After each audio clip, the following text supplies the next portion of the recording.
Welcome to the Real Life Buyer podcast. In this podcast, you will hear interviews with business owners, entrepreneurs, thought leaders, authors, and technical specialists in their field. These professionals will hasten your development, accelerate your career, and broaden your business know-how. Now, introducing your host, Dave Barr, interviewing with a purchasing twist. Hello, and welcome to the Real Life Buyer.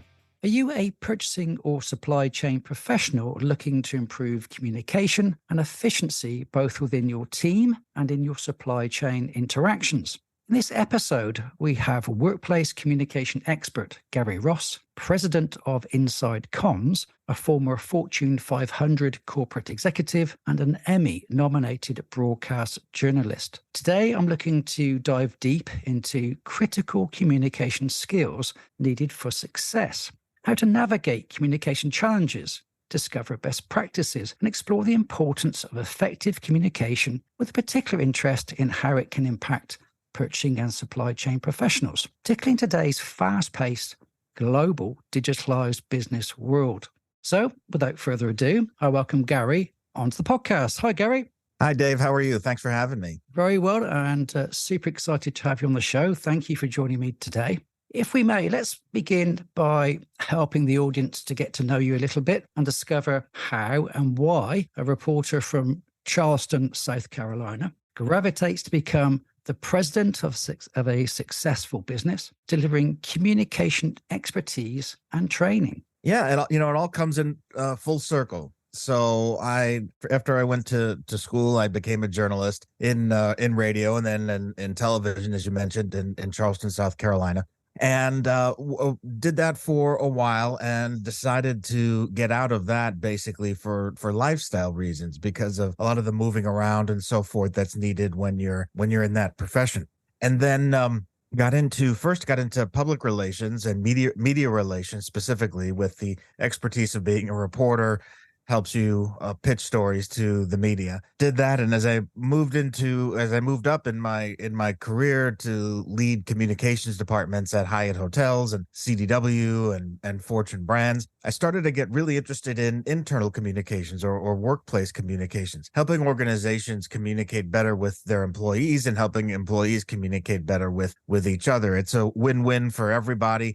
Employees are more knowledgeable and understand how their work connects to the overall big picture, and then the organization gets an engaged and happy workforce and an informed workforce. So it works out for everyone involved.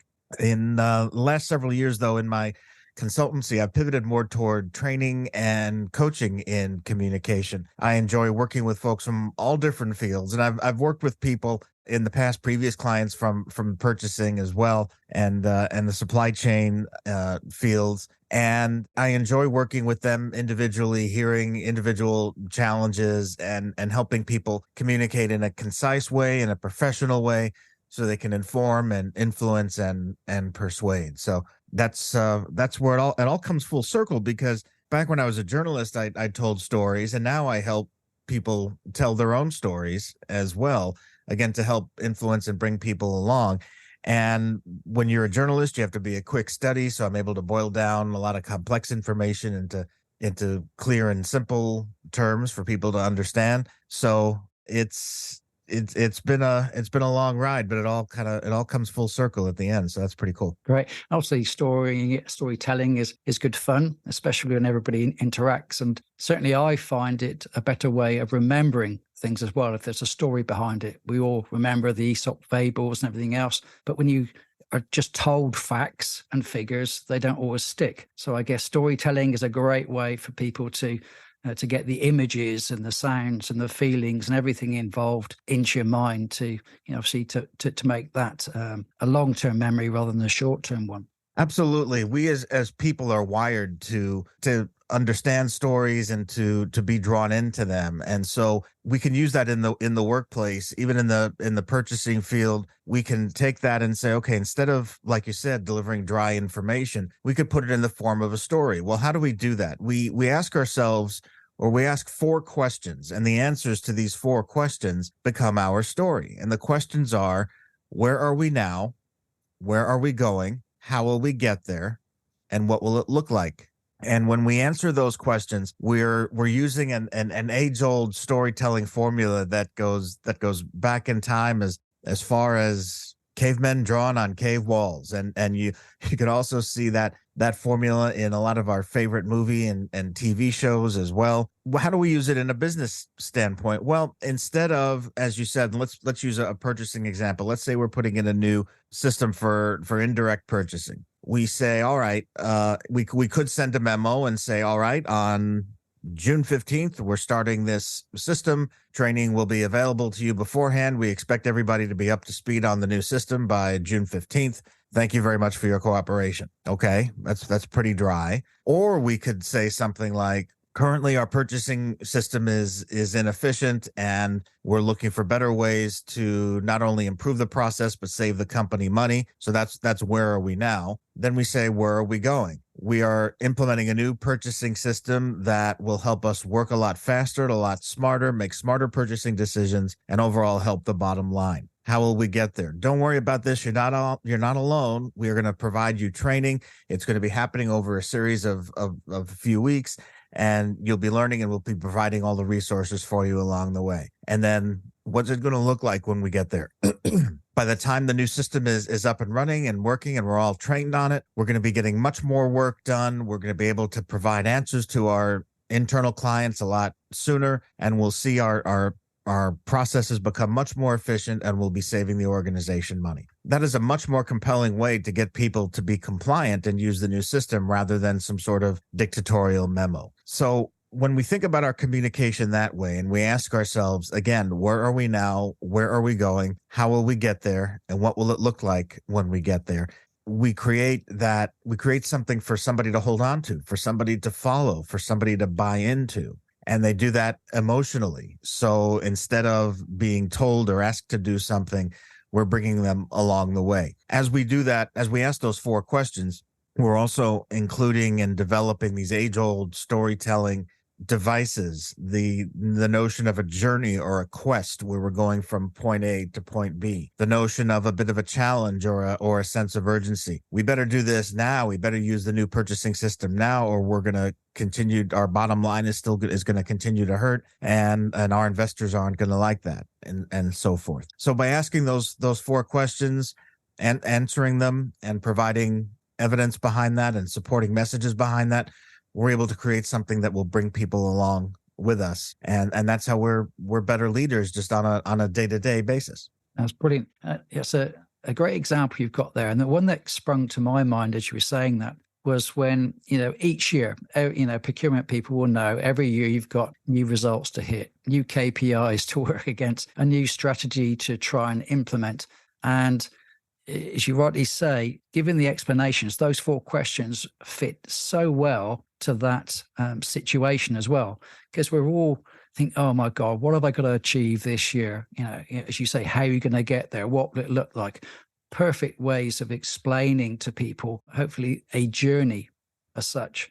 And it can be pretty tough, because certainly in our environment, quite often people just say, well, we've got to make the costs less. We've got to, improve the speed in which products arrive at our door, and so on and so forth. You think, well, it's the same things, just a different percentage, perhaps. And I'm keen to understand, how can you put something like that in a way that's inspirational? It gets people excited, as opposed to have this expectation of, here we go again. Have you got any thoughts on that? Well, by being a little more specific on the picture of success. So what's going to be happening when we achieve this? What does this really mean? What does this really mean for all of us? And part of doing that is answering that question, what's in it for me? Everybody wants to know what's in it for me. So when you explain to them, okay, when we hit these metrics, it means the company will be stronger, and that's good for all of us. It will mean that, again, we can become more efficient in our work, so we can answer your questions a lot faster, and you can get back to doing what you need to be doing, and so forth. So doing that to begin with is also helpful. At the beginning of the process, talking about a sense of urgency, develop that sense of urgency. If we don't do this now, here's what could happen. And none of us wants that to happen, bad consequences to happen. So let's all get on board and do this. Also explaining why something is happening. Why, if we're upping our goals by another 5 or 10% for a particular year, well, why are we doing that? It's not just because, we threw a dart at a board and came up with that number, or somebody wants to be mean and say, oh, I'm going to get these people to work even harder. They're not working hard enough. That's not it. There's a real business reason behind it. And people appreciate being leveled with, even if they don't necessarily like what they're being told or what the information is. So if you just say, look, here's why we're doing, we didn't just make this up. Here's why we're doing this, and here's why it's important. And by explaining that, you're saying, all right, I hope you can understand why. That'll help you get on board. And then by, like, as I said earlier, getting more specific about that picture of success, what it's going to look like, why it's going to be so much better when we get there, that'll help bring people along. Some good points you really make there. The thing with, you've now given people a story, perhaps created a picture in their mind. They can now see a potential journey and some of the consequences. Now, not always, though, are people particularly good at telling stories and getting people to respond. And when I work within a team, I want to make sure there's a culture of open and effective communication. So two-way communication. What would you say are some really good ways of ensuring that dialogue really starts to take place? And are there any common mistakes that you encounter that prevent that from happening? Well, I have 3 what I call number 1 rules of communication. They're all tied for number 1. One of them is tell people a story. So we just talked about that. Another one is know your audience. And that is all centered around empathy. And that has to do with not only talking to someone, but talking with them, speaking with them, communicating with them, understanding what it is that motivates them. What are they concerned about? What do they want from you? What do you want from them?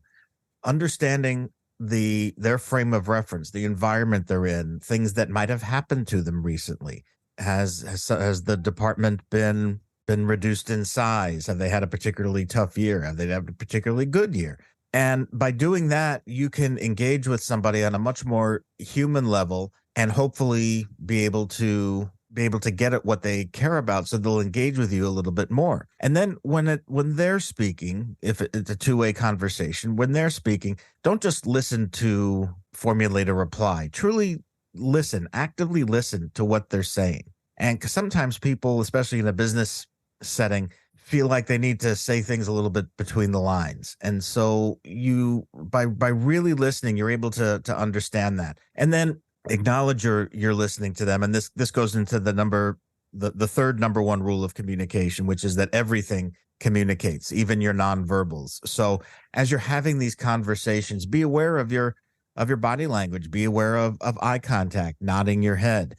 If you start talking or if they're talking and then your eyes kind of glaze over and you start looking somewhere else, or the most blatant example is checking your watch. But if you start maybe shifting around in your chair a little bit, you're going to indicate a degree of impatience. So if you're truly listening to somebody, really focus in on them. But by the same token, if you are the one who's speaking and you happen to notice those things happening, maybe it's time to wrap up what you're saying and re-engage on another subject. Yeah, you're quite right. Those, should we say, non-verbal cues, as you refer to it, are pretty all important. I've been reading a book just recently, and I'm sure you've read it yourself, from the Arbinger Institute, if I can say that right, all about leadership and self-deception. And that's quite interesting how they're talking about in the box and out of the box. I don't know if is that a book you've read yourself? Is that applicable in this case? No, I'm not familiar with it. Okay, so it's a really interesting book, and I think it's got connotations in there, which is all about how you communicate with other people perhaps in a positive way.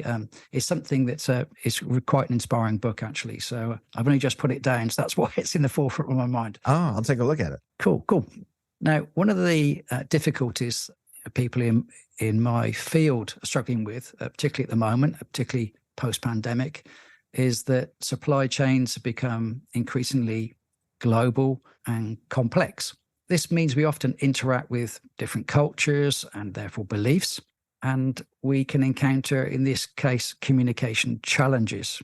What do you experience of some of the, should we say, common communication barriers that can arise in such an environment? And how do you think they can be overcome when you're dealing with this melting pot of different people and beliefs? Well, if it's a cultural issue, it's worth doing a little bit of research or talking to some other folks who have worked with people in that particular place that who you're going to start doing business with, and understanding what some of those cultural differences might be, expectations, how business is done, and so forth. And then you could speak to people, you could do some research as well. Beyond that, though, it seems that a lot, just basic alignment sometimes can really be an issue. And by that, I mean two well-meaning, intelligent people can have a different definition of the same concept in their minds. And so you're talking through something and you think you're talking about one thing and the other person thinks they're talking about the other thing.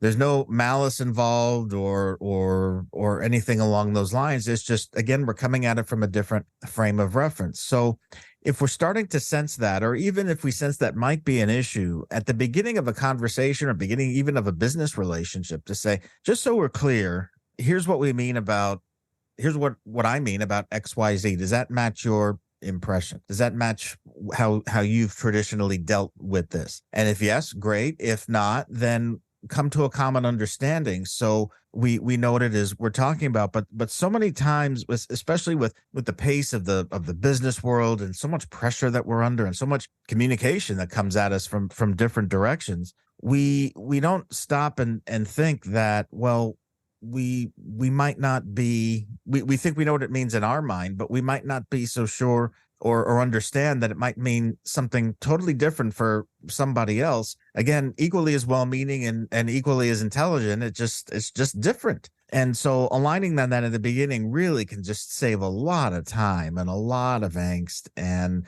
can help things go a lot smoother. And especially, in purchasing and in supply chain, where sometimes matching expectations can be a hard thing sometimes, right? That people want something by a certain time and it can't get there, or they're assuming availability of something and it's not as available and what have you. Purchasing folks are in the business a lot of times of managing expectations, right? And so if we're upfront and we're aligning on, all right, just so before we begin to talk about this, here's how I see this, here's how I'm coming at it. Do you see it similarly, or is there something else that you'd like to talk about, just so we're on the same page, quote unquote? So I would highly recommend that to help avoid some misunderstandings.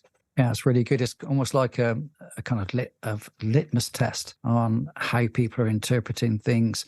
I love the way that you're asking a question, explaining it from your perspective, and then counseling them as to whether they interpret those things in the same way or understand in the same way. Yeah, and it's hard because you're at the end of a long day. You've got one other call with somebody who, because of time zones, either they're just beginning their day, so they're all, fresh as a daisy, and you've had a long day and you just need to knock this last thing off before you can wrap it up for the day. And it's not going to be on the top of your mind to let's have that alignment conversation. And then things can go off the rails. So it's hard. It is something that requires a little bit of discipline and the little extra burst of energy at the end of a long day, or after you've been in a 3-hour meeting on something. It requires that little extra burst of energy that may seem like it's tough at that point, but man, I think it pays off. Yeah. Would you say it's important at the end of a conversation, you finally re-summarize the discussions you've had, perhaps the agreements that you've made, so that even though you've tested the water and you believe you've got the understanding in both directions, you do that final summary at the end and make sure it's all aligned? Oh, agreed. Absolutely. That's a great way to do it. You can do it verbally at the end of a conversation. Some people believe on sending recap emails at the end of a conversation to make sure that what I heard is what you were intending to say, and vice versa. And if there's any misunderstandings, that could be cleared up. And some people prefer to have a written record of things. And so that takes care of a whole bunch of a whole bunch of things there. So, but that also requires quite a bit of discipline and forethought. And It's tough to do those summary emails at the end of a long day or after that 3-hour meeting and you have this call. So it does require that little extra burst of energy. Yeah. I think a key thing there, you rightly say, is a written document doesn't convey the tone, the way it was delivered, perhaps the intention, the intonation about some of the points. We all know about things like AI that takes a recording and then transcribes things for you. But does that really capture the essence of the discussion when it's in black and white? Sometimes I doubt that's the case. What do you think? Oh, I agree, and that can cause a lot of trip ups, especially in email. Again, when we're racing and we're not thinking about our tone or perhaps the other person's frame of reference, that could be something that could get us in trouble. So sometimes it's best to take a step back before you send the email and think about not only what I'm saying, but how I'm saying it. Do I need a little extra piece of punctuation in here I know some people hate exclamation points, but I like to put them in certain spots. It's almost like a little bit of a smile during a conversation to indicate that you're just trying to be friendly at that particular point and not necessarily dictate something to somebody.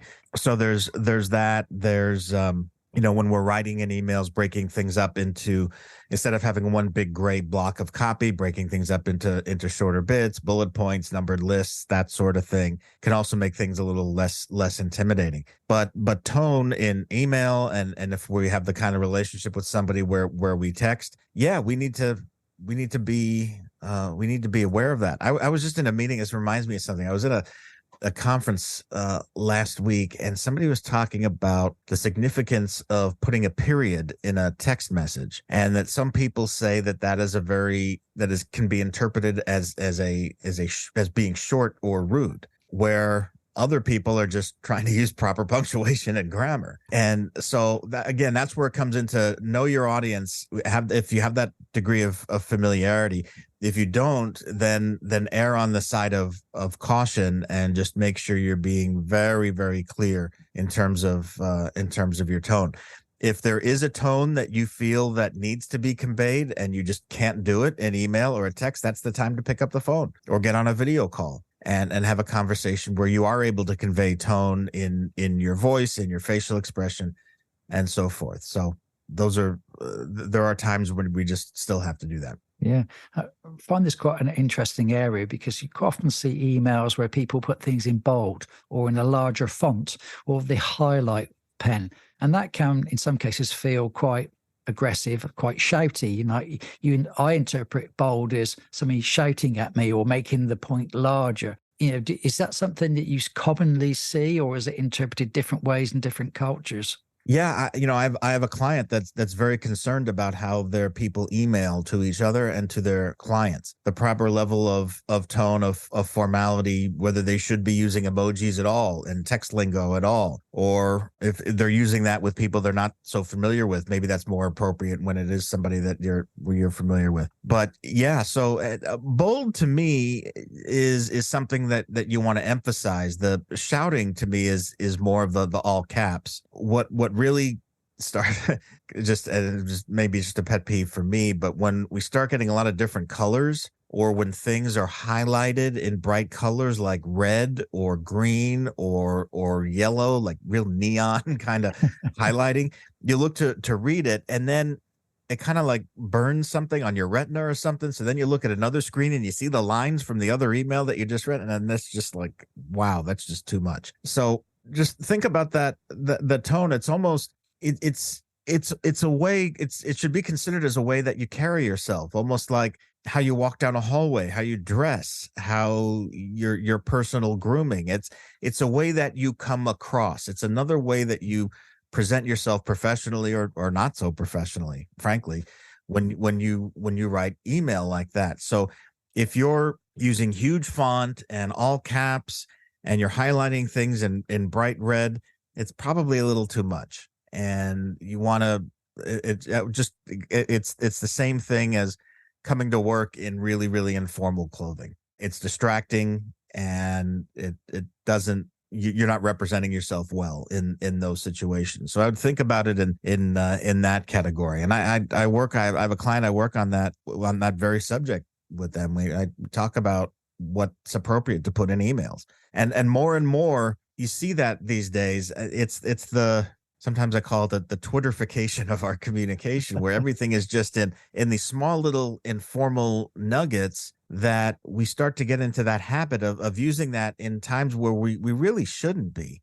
And then that's when communication, we detract from our own communication. When we do that, we're really getting in our own way. We're not letting our message come through. We're not being clear and concise. We're creating all these other things that are distracting to that. Again, like if you showed up to work in inappropriate clothing. So consider it as the way you're showing up, and look at it through that lens. And I think that'll help. Oh, cool. On this subject, you've sparked some curiosity for me now. What's the right form of communication? ? Sometimes. Sometimes I see people choosing quite often to shoot lengthy emails to people rather than picking up the phone or taking a video-based call. Now, I'm curious as to why they do that. I think sometimes it's so they can copy the world and his wife into the email and send it down. So, I've covered all my bases. Everybody knows about this. CC the universe. How do you suggest we choose the right or the most effective communication tool to kind of enhance those relationships, be it with an internal colleague or a supplier?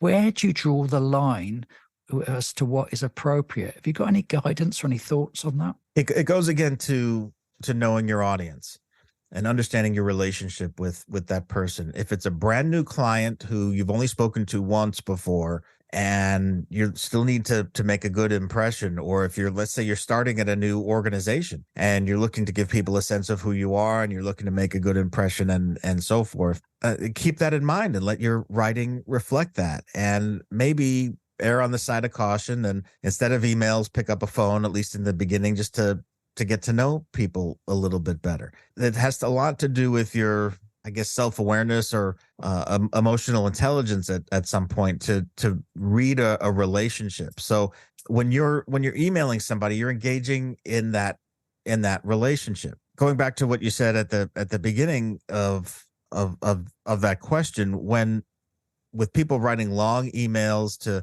basically cover themselves, it doesn't count. That doesn't work. Just because it's in an email doesn't mean that people have read it or that you can hold people accountable for it.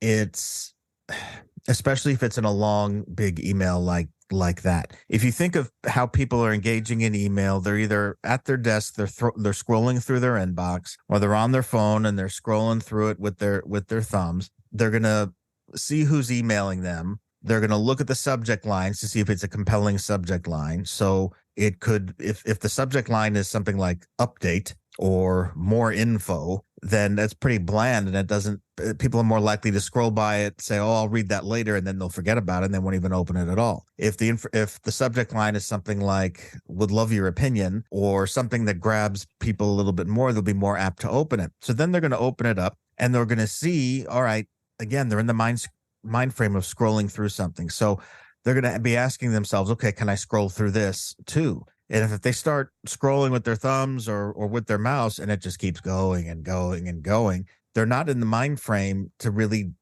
take a deep dive into that. So a good way to handle that, number one, is take an email. If you see it looks like these big, huge blocks of copy, break it up so it's a lot more skimmable. But even then, if it's getting too long, it might be worth just including a link in there that links to an intranet or a Teams site or some sort of shared drive with more information on it, so people can go to it when they're in the right headspace for it. But to put something a massive, or a mini novel into an email, and then assuming, well, that's going to cover me because I'm in there and I copied 13 people, so everybody knows about it, and I'm going to hold them all accountable for knowing about this. I think those days are gone. I really do, because people aren't going to read it. They won't engage with it.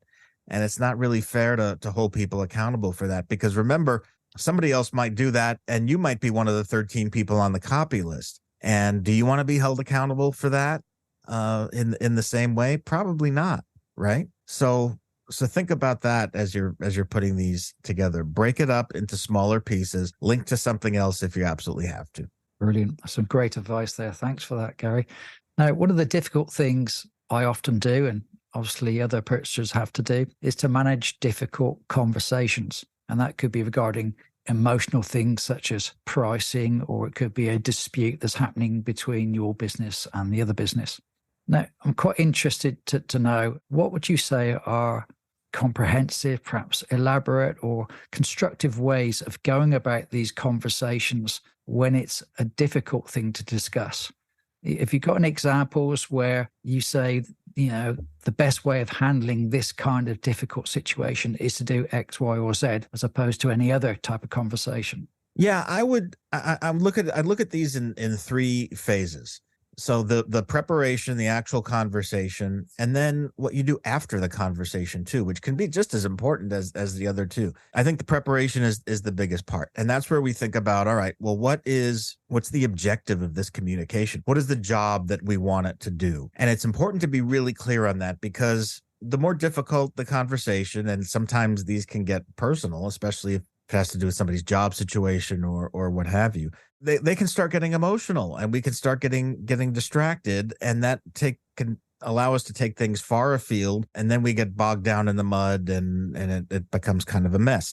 If we define for ourselves the objective of the communication, what job do we want this conversation to accomplish, and then decide, okay, how am I going to do that? And then when you're in the conversation, keep to that objective. If it starts wandering into areas that are not going to support what your objective is, then pull it back into areas that will. So to stay on track and not let you get on tangents and extend the conversation longer than you need to be. So I think that's the number one step in preparation.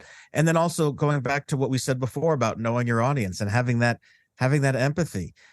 Just because somebody disagrees with you doesn't mean that they're necessarily being unreasonable or non-compliant or anything like that. They, in their mind, they have a legitimate reason for disagreeing with you on something. And so take a step back and say, okay, this is not some evil person who wants to make my life difficult. They're disagreeing because they feel they need certain things, or that certain things should be happening in a certain way. Why do they feel that way? And how can I help them help explain to them that it has to be done a little bit differently? And again, people need to be and like being leveled with, even if they don't like what it is that you're saying. So be authentic, be straight about it, and think about those things as you get into the conversation. Then when you get into it and you're there with the person, don't beat around the bush in the beginning. Get right to the point. Get right to, it's when we used to, when I was a journalist, we would put the news on top, we would put the lead on top, and then have the supporting points after that. So get right to the point and go through it and explain it. You can, again, put it in the form of a story. So here's where we are. Here's where we're going. Here's how we're going to get there. Here's what it's going to look like when we get there. So you can help pull that person along and hopefully build buy-in into what your position is. And then let them respond. And then, as we said before, actively listen to what it is they're saying. Hopefully in your preparation, you've thought about, as you've considered who your audience is, you've thought about, okay, what are some of the questions they're going to ask? And most likely they'll ask some of the questions that you expected them to, and you'll ask them, and then you'll be able to move on and end the conversation. And in the aftermath, you decide, okay, is it important to follow up with this person to make sure everything's okay, to make sure they understood? Are we on the same page now? And so forth.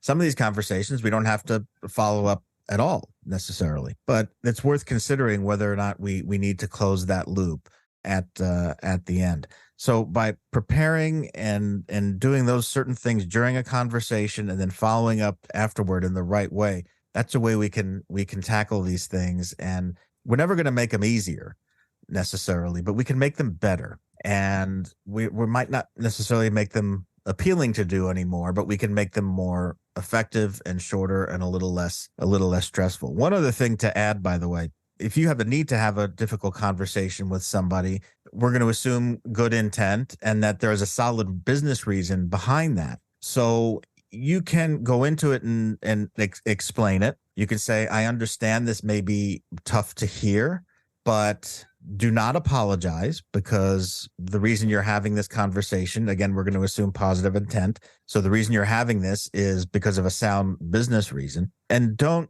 also say to somebody that you understand how they feel, because you don't. There's no way you can 100% understand what's going on in that person's life, what's going on in that person's day, what other things may be involved at work that are coloring their response in this particular conversation. So you can say, I understand this might be difficult to hear. I understand this might be tough. I understand this might be inconvenient, but don't say I understand how you feel, because you don't.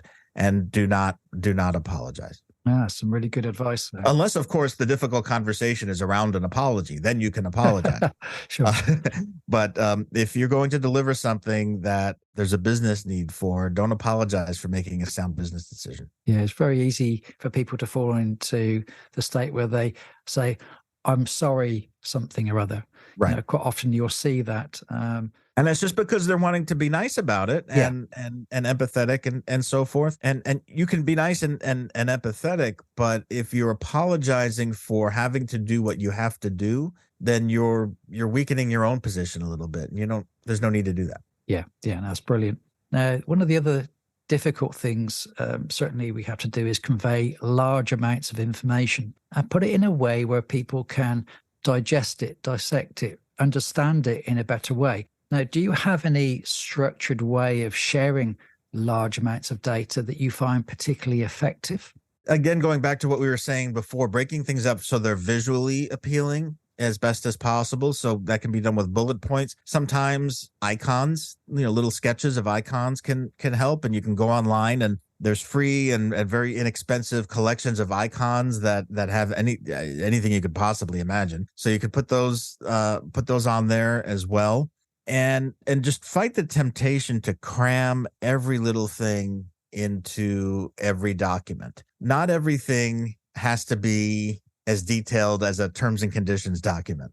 And I know sometimes in finance or legal or in purchasing, we feel like we have to explain every teeny tiny bit of every teeny tiny policy, and we don't. You don't. Now, I'm sure we have to make it available and accessible, but if there's something new that's happening, or if it's a new policy, I think it's okay to explain the top line and the headline of the policy in 3 or 4 brief paragraphs and say, for the complete policy, click here. And that takes people to an intranet, which has the 4 or 5 pages of the itty bitty print that people can go through if they really want to see that and do that. But if our initial communication is those 3 or 4 pages of the itty bitty print, nobody's going to get the top line message that we want them to get. So for 95% of the people, we want them to be aware that there's a new policy on something. We want them to be aware in general about what it says. But we do not have to provide every single solitary detail to everybody right up front. We make it available to them, and if they want to get it, they can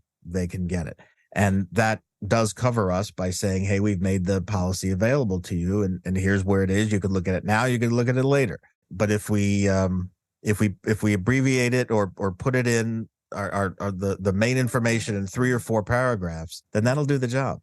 Yeah. So I'm thinking of, again, you've got some good points there, is sometimes you've got a beast of a document that you have to try and express. And I'm thinking about whether you start the opening gambit with perhaps a video call, explaining in advance what you're going to be talking about and why, the context and so and so forth. You may be creating small videos that help people to journey their way through a document, because it might need some explanation. You may then send out the complete document with a summary and then the core document behind. Just as you said, if you want to see the whole thing, click here kind of case. And then perhaps once all that has been communicated, then you offer a Q&A session for people who have hopefully read and understood and seen what you put through, but now you want to make sure their understanding is where you would like it to be. Now, is that something or something similar? Have you seen that being used in businesses to try and communicate to all people and give them the opportunity to feedback and question and hopefully understand? Yeah, I like that construct a lot. Another thing you can do is have office hours or some degree of, if it's part of any hypercare that is rolling out at the beginning of something, you can say, all right, look, I'm going to be available between 10 o'clock and 12 o'clock. We'll be on a Zoom call, pop in and out as much as you want and ask as many questions. We'll be here to answer them for you. That's one way to do it.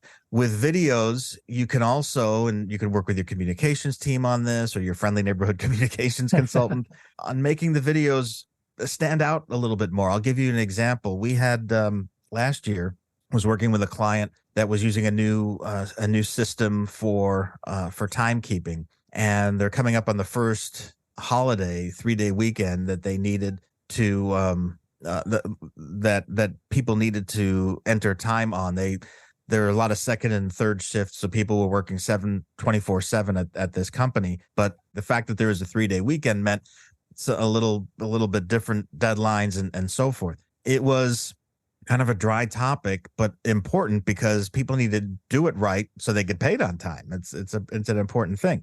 So we created a video that was in the style of a movie trailer, a movie preview, and with the thumping music, and we had graphics on the screen that said, in a world where time is kept on this new system, one company will rise to the occasion.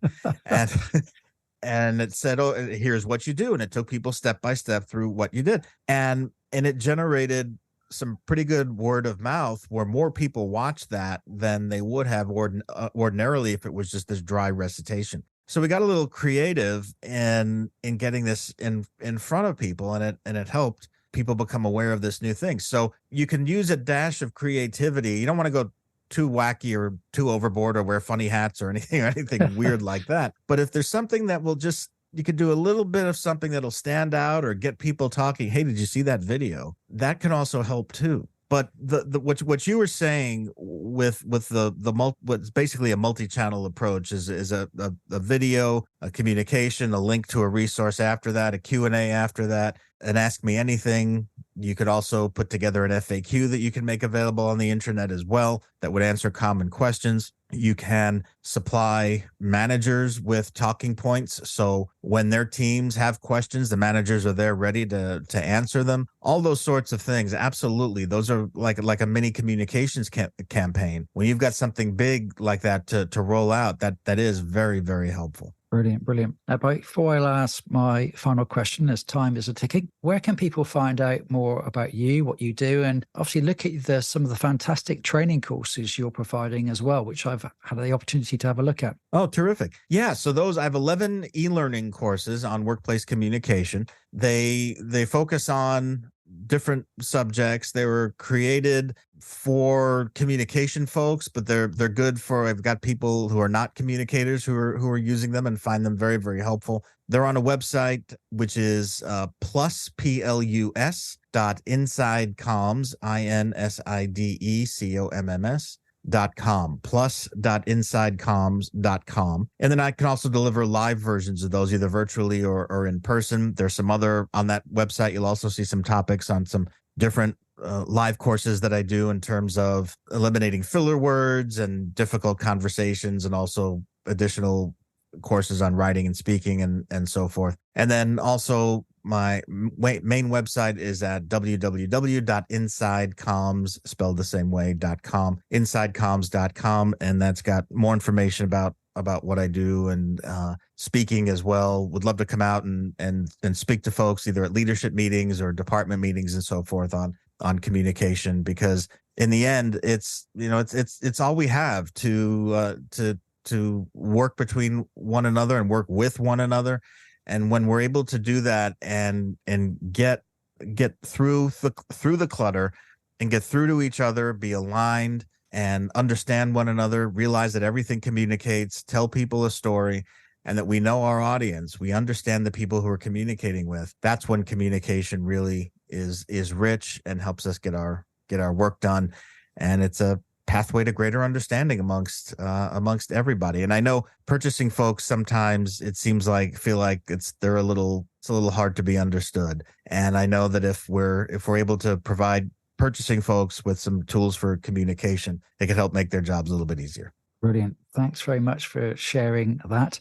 One last little question. We've touched on artificial intelligence, AI. There appears to be an explosion of this happening out on the internet in the market these days, some of which we almost touched on was where you can take a transcript and it creates a cartoon, a video for you almost. Where do you see AI going to and how it will affect communication in the future? Well, just so you know, I don't know if I told you, but I'm not really Gary. I'm an AI. Gary's really on the beach. Fantastic. No, that's not true. Some people are going to believe that. Why am I saying that? No, that's we're at the very beginning of it. I think of understanding what it can do for us. The tools right now, I think we'll look back on in 5 or 10 years, and the tools that are available now, as much as they're amazing us right now, are probably going to seem rudimentary in the not too distant future. I think there's a lot more to come on this that we don't necessarily understand yet about what it'll be able to do for us. I think that there are things that it can help us with if we treat it as, say, the coworker sitting next to us, where we say, hey, I want to run this by you. What do you think? Or do you have any ideas to improve on this? Versus have it be the primary bearer of the responsibility with limited or no oversight. I think that's a recipe for a lot of mistakes and misinformation. I think if it's a kind of a handy dandy tool that we can use right next to us and help us, do our work a little bit better here and there, then I'm all for that. It's when it gets into the future stages of whatever it's going to become, which I don't think anybody really knows yet, unless the people, other than the people who are, off somewhere working on it. I don't really know if we fathom yet where it will take us. I keep thinking that, I don't know if you remember, but a while ago, Apple had a device called a Newton. It was one of the first PDAs, personal digital assistants, before the Palm Pilot and all of that, and it had a very rudimentary handwriting recognition system. That was back, gosh, when was that? Back in the early 90s, maybe. I don't remember when that came out. Anyway, I can't help but feel that the AI that we have now is sort of the Newton, and we have yet to see the iPhone version of AI. And that's when we're really going to have those questions, I think, to answer. So this seems like a big deal now, and it absolutely is. But I think much more is on the way that we don't really know what it's going to be or what it can do. I just hope there are mechanisms in place to keep it safe. Absolutely. That's a brilliant note to finish on, Gary. It's been a superb discussion with you today. I've really enjoyed it. Thank you very much for sharing a lot of information. It's been excellent.